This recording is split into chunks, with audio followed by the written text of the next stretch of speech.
So what's up guys? Samahan nyo ako. Ngayong araw nga pala ay maglalagay ako ng aking balag sa aking sitawan. Dahil napansin ko na medyo tumataas na to.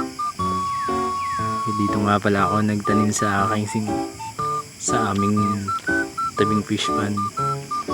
Dito ako nagtanim para malapit yung pandilig. Oh, ito lang. Kasibay lang niya. Oh.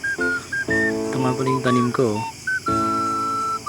Malapit na siyang gumapang.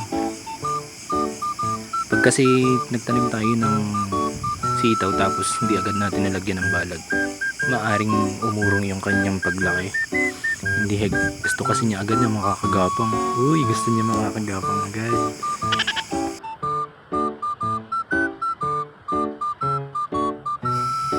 Ay di nga ay nakakakalahati pa lang ako ng paglalagay ng aking balag.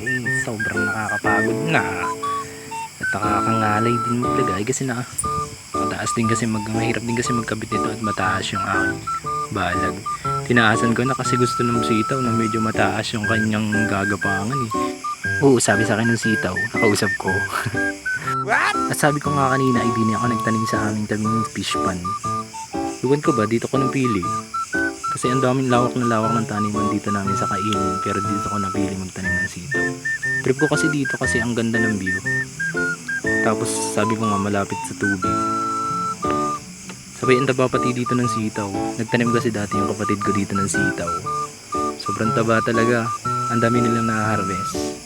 At dito nga ay pagkatapos ko maglagay ng balag sa sitaw, mag-i-spray muna ako. Ito nga pala yung gagamitin kong pang spray. Tinatawag na wood vinegar. So maganda tong pang spray. Dito nga ay maglalagay muna ako sa 16 liters ng isang punong salata. So bakit ko nga pala nasabing maganda tong pang spray? Kasi ano siya, soil enhancer din siya. Magagamit din siya sa insect repellent.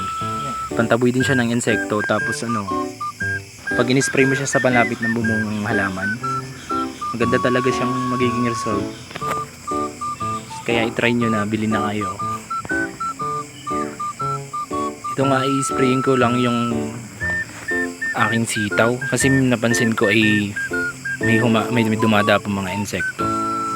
Tapos gano'n din yan, natataboy niya din yung mga guyam. Kung alam niyo yung guyam, ito yung baka iba yung tawag sa inyo nito eh. Maliliit na kotitab. May pula, may itim, gano'n. At pagtapos ko nga kanina dun sa aking sitawan, sinunod ko naman itong aking upo na ayun, may bunga na. Ang ganda yan. Nakakatuwa lang pagmasdan kasi parang kakatanim ko lang tapos ngayon may bunga na. Dito nga pala inapatid yung aking sprayer kasi ito ay disposable lang kasi plastic lang kasi itong ginagamit kong sprayer. Ayun, binuhulan ko para hindi siya malaglag ulit. At dun pagkatapos ko naman sa aking upo, pupunta naman ako sa aking ampalaya. Favorite ko to kasi ang ganda niyan tingnan. Kasi parang siyang tunnel. At dito nga bumubuko na din talaga siya. Malapit na siyang, madami na siyang buko. Kaya ito, in-spray ko rin ng pampabunga din para dire-diretso na yung kanyang pampabunga. At pagkatapos ko naman sa aking ampalaya, isinunod ko rin yung aking kamatis. May dumadapo rin kasing mga insekto. Ang taray. Ang dami ko namang ini-spray. Isang spray yan lang. Ito nga pala yung nag-iisa kong sitaw dito sa kalapit ng aking ampalaya. Ay namumunga na. Ay ang ganda ng tingnan. Makakarami din ng bunga. Kasi ito tinry ko lang yung boto kung tutubo siya. Tumubo naman siya. Ay dini ko nga pala balak itanim yung aking nakapulang talong. Kasi hindi ko lang magawa ngayon. At dito naman ay dito kami nagtanim ni tatay ng mais. Parang tinanim namin noong isang araw pa. Tapos biglang umulan. Yun, tahob na yung ibang natamnan na dala ng tubig. At ngayon naman ay bibisitahin ko ang aking tanim na patula. At dahil ay tubo na din siya, nakakatuwa lang pagmasdan kasi ilang araw lang lumilipas kasi bawat tanim ko talagang tumutubo halos lahat. Kung hindi man tumubo yung iba, bilang na meron 7, sa halos nasa 50 kapuno, 7 hanggang 6 lang yung mga namamatay ko ano. Kaya ito medyo malalaki na, malapit ko na rin siyang applyan ng pangpataba. May 3 dahon na siya. At dito nga ay kinukudingting na tong kasama ko yung hinukay ko nung last week.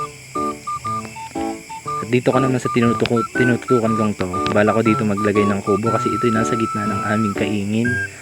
Pansin ko ay parang ang sarap dito maglagay ng kubo at maglalagay ng mga lutuan baga, kagaya baga ng ibang napapanood ko na.